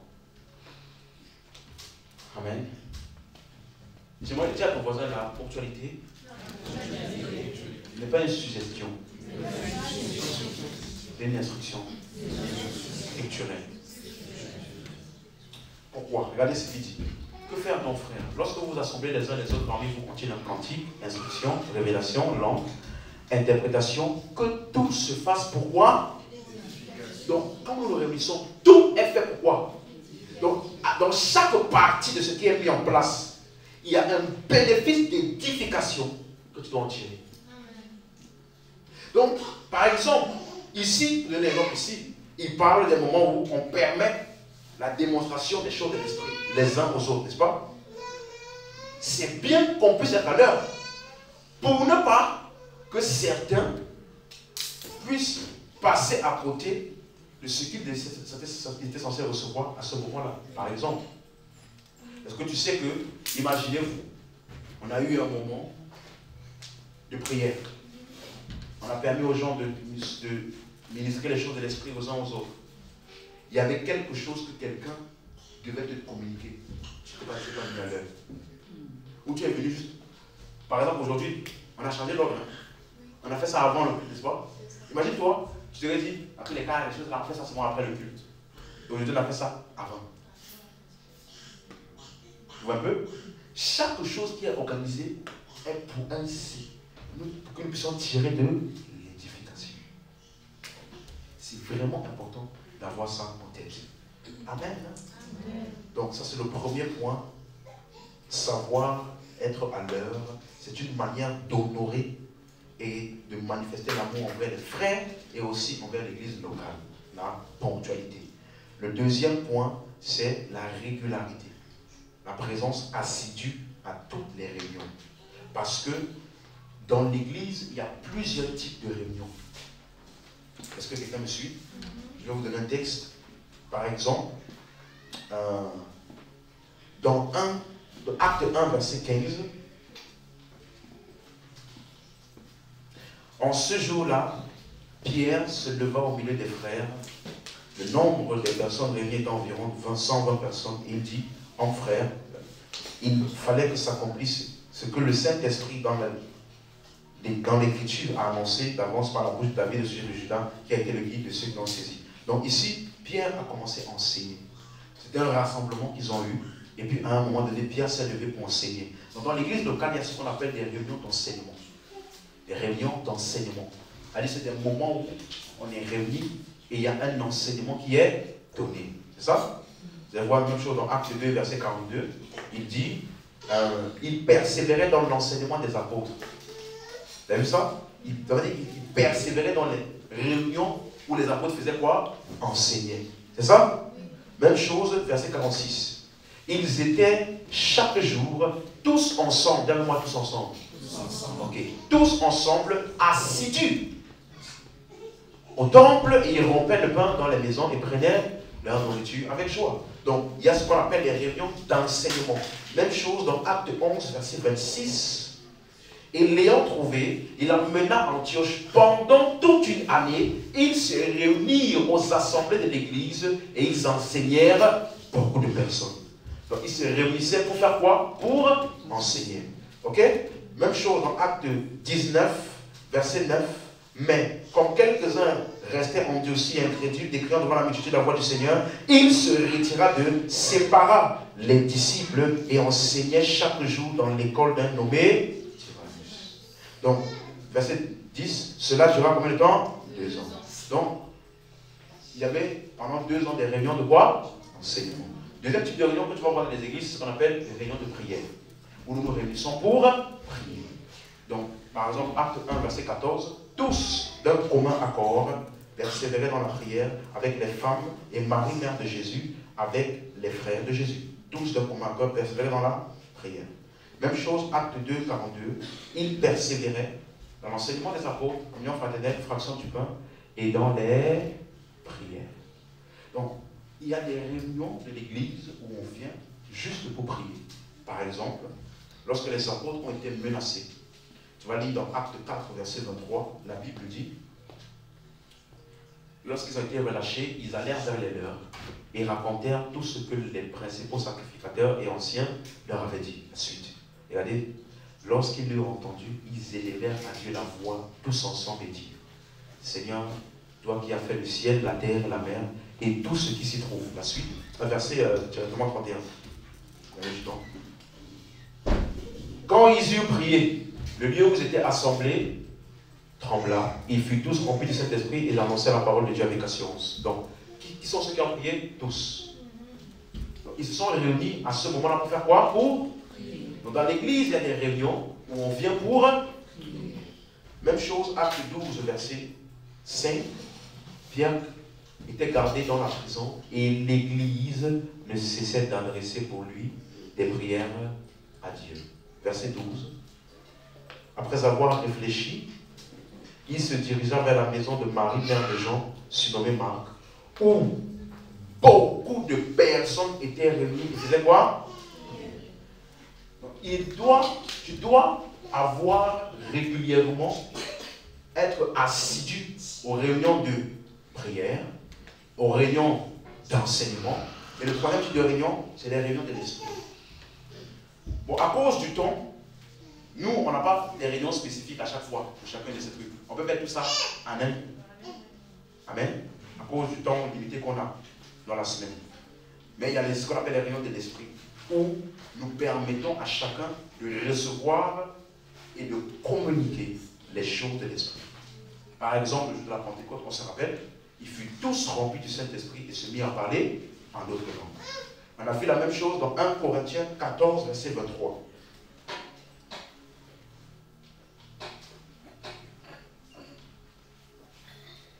« 1 Corinthiens 14, verset 23. Si donc, dans une assemblée de l'église entière, tous parlent en langue. » Ça, ce n'est pas pendant l'enseignement. Hein? On est d'accord? Verset, par exemple, 24. Il dit, mais si tous prophétisent. Donc ça là, ce n'est pas le moment d'enseigner, l'enseignement. C'est le moment où tout le monde... Tu vois que c'est important d'avoir le contexte biblique des instructions. Suis-moi. C'est à la suite de ça, par la suite, on ne va pas lire, je crois que c'est au verset 32 ou 33 où il dit que les femmes se taisent dans l'assemblée. Allô? C'est aussi dans ce contexte qu'il dit, s'il n'y a pas d'interprète, que personne ne parle en langue. Que personne ne parle en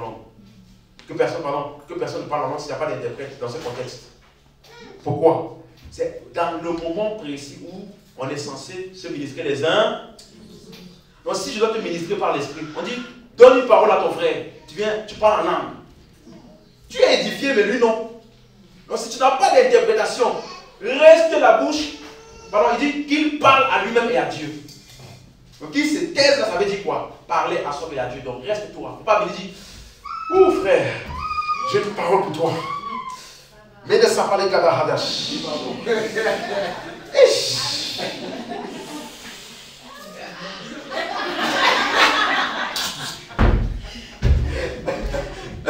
Et après, ça fini. Il a reçu quoi? Il n'a rien reçu. Donc, à ce moment-là, peu importe ce que tu sens pour le frère, si tu n'as pas l'interprétation intelligible, garde ça pour toi et Dieu. C'est ce qu'il est en train de dire. Mais des gens ont pris ça hors contexte pour dire on ne peut pas parler en langue de manière ouverte comme ça dans l'église. Non. Est-ce que quelqu'un comprend? Attendez, laissez-moi trouver le verset. J'aime souvent faire des parenthèses comme ça parce que ça me permet de clarifier certains points en même temps. Parce que par exemple, lorsqu'il dit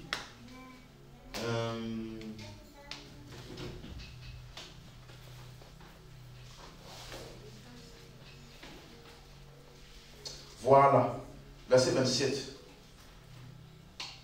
Il dit, en est-il qui parle en langue, que deux ou trois ou plus parlent, chacun à son tour, et que quelqu'un fasse quoi? Mais rappelez-vous, c'est ça, c'est dans quel contexte? Dans quel moment? Verset 26. À quel moment est-ce qu'il est en train de parler? Lorsque vous vous assemblez, verset 26, les uns les autres parmi vous ont-ils un cantique, révélation, interprétation, que tout se fasse pourquoi? Pour l'édification. Donc il est en train de parler de quel moment spécifique où on permet aux uns et aux autres de manifester les choses de l'esprit pour bénéficier, n'est-ce pas? Dans ce moment-là, la suite maintenant, les uns les autres parlent, que deux ou trois parlent, chacun à son tour, et que quelqu'un, la suite. S'il n'y a point d'interprète, qu'on fasse quoi? Qu'on se taise dans l'église et qu'on parle à où? À soi-même et à Dieu. Une question, est-ce que tu peux t'aider et parler en même temps? Parce que beaucoup de personnes que je connais utilisent ce verset pour dire, quand le pasteur prie en langue, élevez la voix à prier. Ça là, ce n'est pas biblique. On dit qu'on se taise à l'église s'il n'y a pas d'interprète. Donc si le pasteur parle en langue, ou quelqu'un parle en langue ouvertement, s'il n'y a pas d'interprète, on ne va pas parler en langue. Ce n'est pas ce que le verset dit.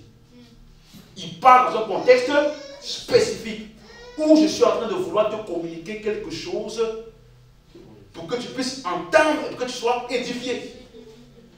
Donc dans ce contexte-là, s'il n'y a pas d'interprète, frère, parce qu'à l'époque ça se passait comme ça, c'est pas, on restait tous comme ça, assis comme ça. Et puis maintenant quelqu'un s'est levé, il donnait un message en langue. Une autre personne en langue, une troisième personne en langue. Et maintenant, une autre personne se levait et interprétait tout ce qui a été dit. Pour que l'église reçoive quoi? L'édification. C'est ça qu'il dit au verset 27. Vous comprenez maintenant? Elle dit que ce n'est pas pendant l'enseignement, ce n'est pas pendant le moment de prière. C'est pendant le moment où toute l'église se tait maintenant. pour écouter la personne qui dit qu'elle a reçu quelque chose pour l'église. Donc tout le monde se dit maintenant. Tu te lèves maintenant. Et puis, il n'y a pas d'interprète. S'il n'y a pas d'interprète là, tout ce que tu as dit là, c'est pour toi et pour moi. Donc, assure-toi qu'il y a un interprète. Soit toi-même tu parles en langue et toi-même tu interprètes pour nous. Soit il n'y a pas d'interprète, qu'il se taise dans l'église et qu'il fasse quoi? Comment je peux me taire et parler? Donc, tu vois que ce taire là, ça ne veut pas dire fermer la bouche. Ça veut dire parler de telle sorte que ce que tu dis n'est pas adressé à nous. Donc nous, on ne va pas prêter attention à ce que tu dis pour recevoir édification. Vous avez compris? Donc je peux dire maintenant, quelqu'un sait un message pour nous, quelqu'un reste tout le temps sur toi. Est-ce qu'il parle à nous? Non. Tu vois maintenant? Donc si je dis maintenant, moment de prière, élevez la voix, commencez à prier. Et toi tu pries en langue. Est-ce que tu fautes? Non. Parce que tu n'es pas en train de prier pour que quelqu'un comprenne. C'est clair? Donc il parle dans un contexte. Donc quand on dit, quand tu vois le mot taire là, il ne faut pas penser, ça veut dire fermer la bouche. Donc quand on dit maintenant que la femme se taise dans les assemblées. Tu comprends maintenant? Ça ne veut pas dire que les femmes ne parlent pas.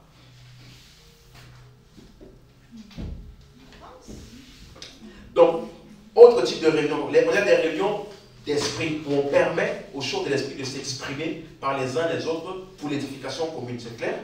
Voilà. Et il y a ce genre de réunion dans l'église. Il y a aussi ce qu'on appelle les réunions de maison. Acte 5, 42. Chaque jour, dans le temple, dans les maisons, il ne cessait d'enseigner et d'annoncer la bonne nouvelle de Jésus.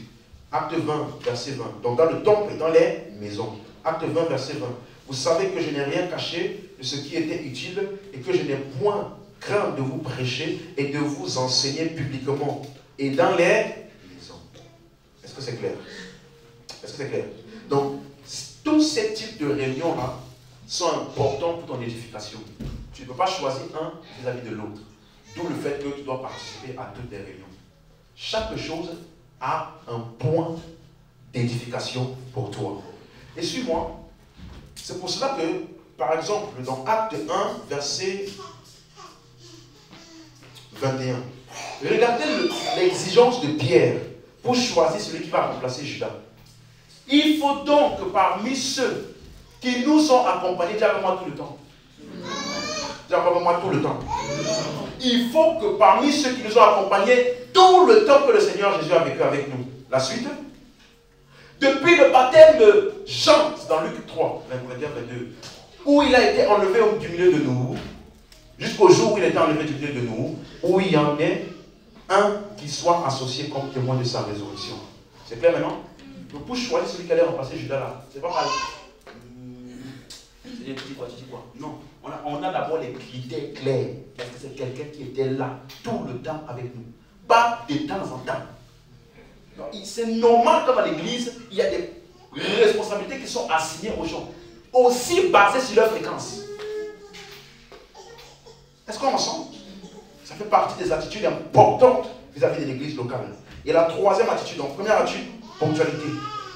Deuxième attitude, régularité. Troisième attitude, pour terminer ce soir, j'aimerais que tu dises avec moi, dis un commun accord. Dans certaines églises, à cause des choses de l'esprit, les gens ne connaissent pas ça. Ah, pardon, Acte 1, 14. Ils ne connaissent pas ce qu'on appelle commun accord. Acte 1, 14. Tous d'un commun, persévérer dans l'art. Vous avez vu? Ça veut dire qu'on est tous alignés sur la même chose. Commun accord, ça veut dire lorsque les uns font une chose, il n'y a pas d'autres qui font autre chose. Suis-moi. Voici un des points clés du plein bénéfice de nos rassemblements. Lorsque nous sommes tous d'un commun accord. Regardez comment c'est partout. Acte 2, verset 1. Version Sterval. Le jour de la Pentecôte étant arrivé, ils étaient tous d'un commun accord dans un même. Ça veut dire que s'il y a des personnes qui étaient ailleurs, distraites ou alors, ils n'allaient pas bénéficier de ce qui s'est passé lors de ce rassemblement.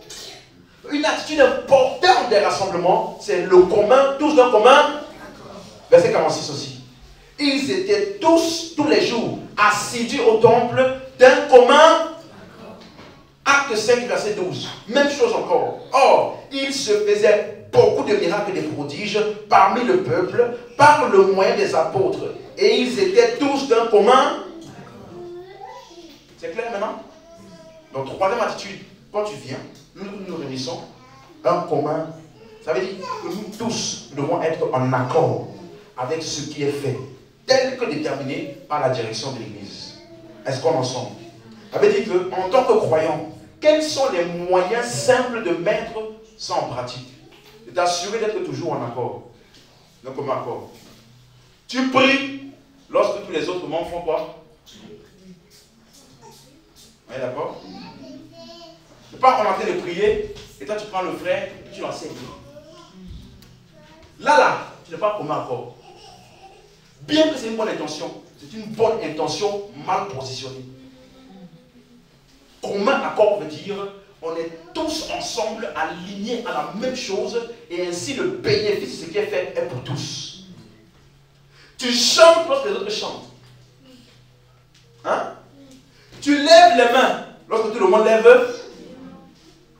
Tu écoutes la parole de Dieu lorsque tout le monde écoute la parole. Pas tu sur Facebook. Hein? Ou bien, comme quelqu'un faisait une fois, il lisait sa Bible. Il y a l'enseignement. L'enseignement est en cours. C'est là qu'il découvre les versets bibliques. Il lit. Bien que lire la Bible est une bonne chose, hein? Tu n'es pas dans un commun. Est-ce qu'on est ensemble? Tu lis quand tout le monde lit. Et tu prends des notes lorsque la parole de Dieu est enseignée. Si tu agis autrement que le commun accord, alors tu ne bénéficieras pas de ce qui est mis en place et de ce qui est communiqué dans ces moments. Amen. On peut se lever. Donc, alléluia. J'ai dit, dans cette série, j'ai essayé, ou en tout cas, j'ai fait de mon mieux pour être le plus pratico-pratique possible. Que tu saches pourquoi tu viens, comment bénéficier, quelle est la bonne attitude à avoir quand tu viens. Jésus avait dit à Jérusalem, en pleurant, ils n'ont pas reconnu le temps de leur visitation.